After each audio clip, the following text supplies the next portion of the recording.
You think your piece is safe because it's defended? Look again. In this position, white wins the game in two moves, using something called an X-ray. Let's break it down. Hello everyone, I'm Aniket, an Arena International Master, and this is Chess Tactics Episode 8. Today we are learning the X-ray tactic. First, I will explain the idea clearly, then we'll go through 6 real master games where this pattern wins material. The X-ray in chess happens when a rook, bishop, or a queen attacks through a piece to target something behind it. The front piece looks defended, but because of alignment, it isn't truly safe. Long range pieces can see through pieces. Let me show you how this works with a simple example. So here we got this position where this rook is attacked twice. So most of you will be thinking here, let's take the rook, and after rook takes, queen takes, you will get this position, which is simply draw. Because you both are having 3 pawns with a queen, and it's just equal game, nothing is happening.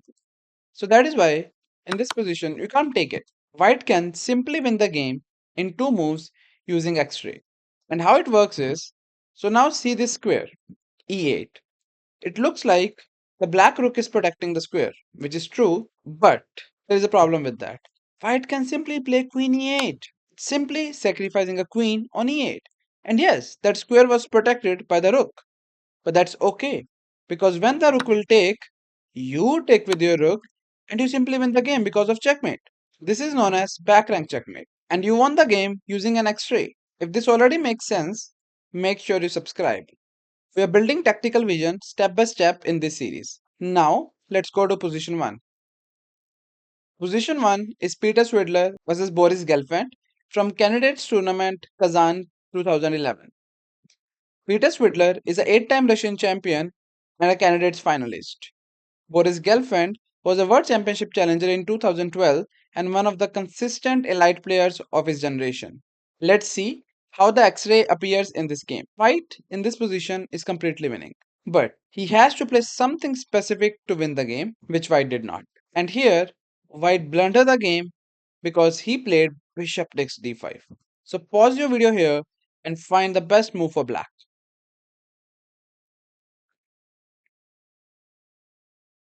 And here, in this position, what White missed was rook a1 check. White thought he will take the knight later.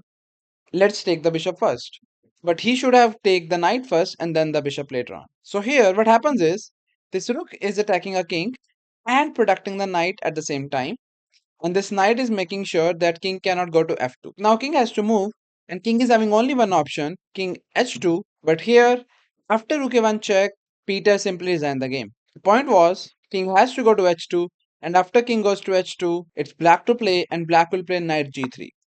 And here, there is checkmate coming on h1. And there is no good way to save this checkmate. Yes, he can give up a bishop, he can give up a rook, but eventually this checkmate is unstoppable, and he can clearly see that, and that is why he simply resigned the game. And now you can see, it's just one more thing, even the 2700 player just missed a simple X-ray. Now, let's go to the next one. Position 2 is Max versus Rudolf from Dutch Championship 1923. Max became world chess champion in 1935 and later served as FIDE president. Rudolf was one of the strong Dutch masters of the early 20th century and a regular national contender. Here is another instructive example. It looks like white is putting some pressure on h7, but that's it. And h7 is nothing more dangerous right now. So what black did in this position is, black continued the game with 8x b4, which is a small mistake here. And black's plan is, he's trying to open up his own rook to attack on the white king. Here, white can play queen h7, it's fine. But white continue the game with knight takes d4. He's pushing more pieces towards the king side. And here, black should simply play king f8 and he can continue the game. What black played in this position is bishop takes d4, which is simply blunder. So pause your video here and find the best move for white. Black simply missed a checkmate in two. Max saw that and played queen h8 check, sacrificing his queen. And it looks like, yes, the bishop is protecting it and bishop can capture it back, which is true. But it's not about the queen, it's about the king. And after bishop takes back, there's a simple checkmate with a rook h8 with the help of bishop and rook. The game got ended in just 18 moves because of a simple x-ray missed by black. Now, let's go to the next one. If you're serious about improving and want structured training instead of random puzzles, I work with students personally. The link to train with me is in description. Now, let's continue. Position 3 is Mikhail versus Eugene from St. Petersburg 1903. Mikhail was two-time World Championship challenger and the leading Russian master of his era. Eugene was a strong master and a respected chess author. Let's look at this position. So here we got this position where black just did a blunder and played queen g6. So pause your video here and find the best move for white. White continued the game with knight e7. It's a fork. If rook doesn't capture, he's simply gonna lose the game. So now he has to capture the knight. And he's having two options with any of the rooks. And he should be using his rook from e2 to e7. Yes, he has to lose the rook because white will simply take the rook with the queen. And this rook cannot be captured, the queen, because of rook d8. And after rook blocks, it will be simple checkmate. So that was the best chance he was having. But unfortunately, he played other rook and played rook 8 takes e7. And he simply lost the game instantly. And white continued the game with rook d8 check. And after rook e8, it looks like everything is under control. Because if rook takes rook, there's other rook protecting the rook, and he's fine. There should be no checkmate. How is he winning? Point was x-ray. He played queen f8 check. And in this position, black resigned the game. The idea was there's only one way to capture the queen, which is rook takes f8, and the other rook from white side will simply take it, and with the help of bishop, that will lead to a checkmate. Now, let's go to the next one. Position 4 is Nilsson versus Geller from Olympiad 1967. Nilsson represented Sweden in international competitions and was a strong national player.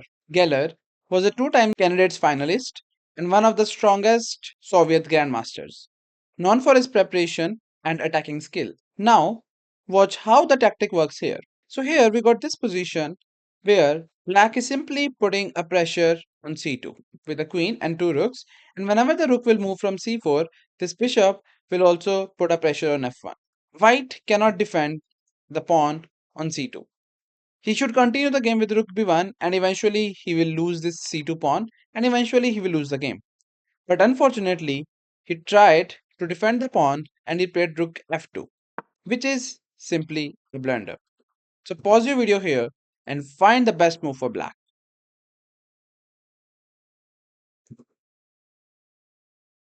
Black played rook takes c2. You might be thinking, wait, what? That should not be even possible. But it is possible. The idea is he's having two options.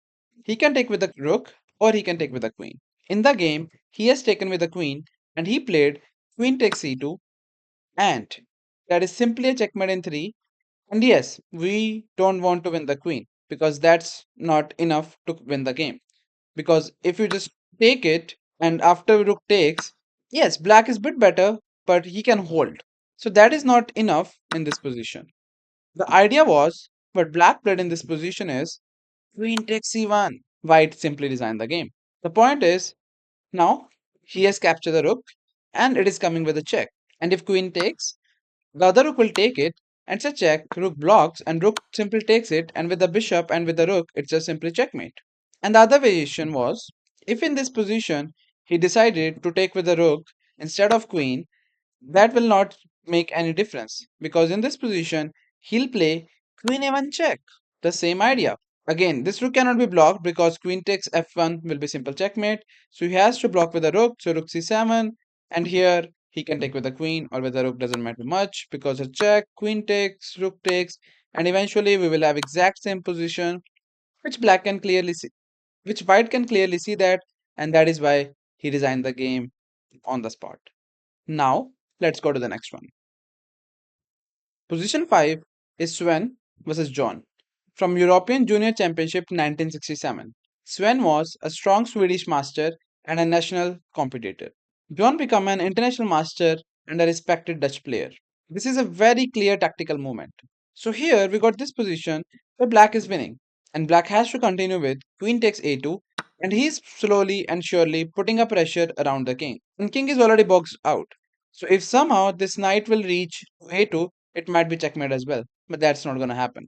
And here white continued his own attack and played h takes g6, making sure he's opening the rook file in case he can attack or sacrifice. Black continued the game with knight c4. He's simply attacking the queen and putting the pressure around the white king.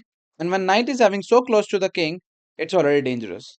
White played queen takes h6, which is simply a blunder because it's simply checkmate in two.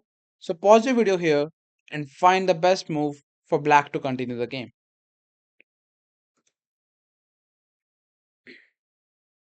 And after this move, he also resigned the game. And yes, if you're thinking to simply take the queen, sure, that's also winning. But that is not the best one. The best way in this position is queen takes b2, simply sacrificing his queen. So it's a check, and the knight is protecting the queen. So king can't take it, and king cannot escape because knight is also making sure that king cannot go to d2. So the only option white is having to take with the bishop, and if he takes with the bishop, bishop takes b2, simply checkmating the king with knight and bishop. And that is why he resigned the game in this position itself. Now, let's go to the next one. Position 6 is Zoltan versus Victor from Budapest 1996. Zoltan became a long-time Hungarian number 1 and reached 2700 rating. Victor was a two-time World Championship challenger and one of the strong players in history. Even at this level, tactical awareness decide game.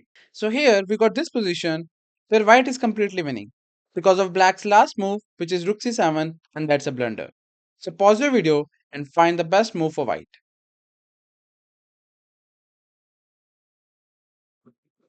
And in this position, what black missed was queen g7, sacrificing his queen on g7, and this is what white played, and black resigned the game. And the point was, now it's a check, and now king can't take it because the queen is protected already. So the only option black is having is rook takes. And when rook takes, he'll simply take with the pawn, f takes g7 check, and king is having only one option, king g8, and he'll simply take it with a pawn and make a queen, which will simply lead to checkmate. This is what black has seen, and he simply resigned the game. The X-ray is not flashy. It doesn't look dramatic, but it wins material again and again. From now on, whenever you see two pieces aligned on the same file, rank, or diagonal, pause. Ask yourself, if this front piece disappears, what is behind it? Calculate one move deeper. If you are enjoying this tactical series, subscribe and tell me in the comments which position was your favorite one. I'll see you in episode 9.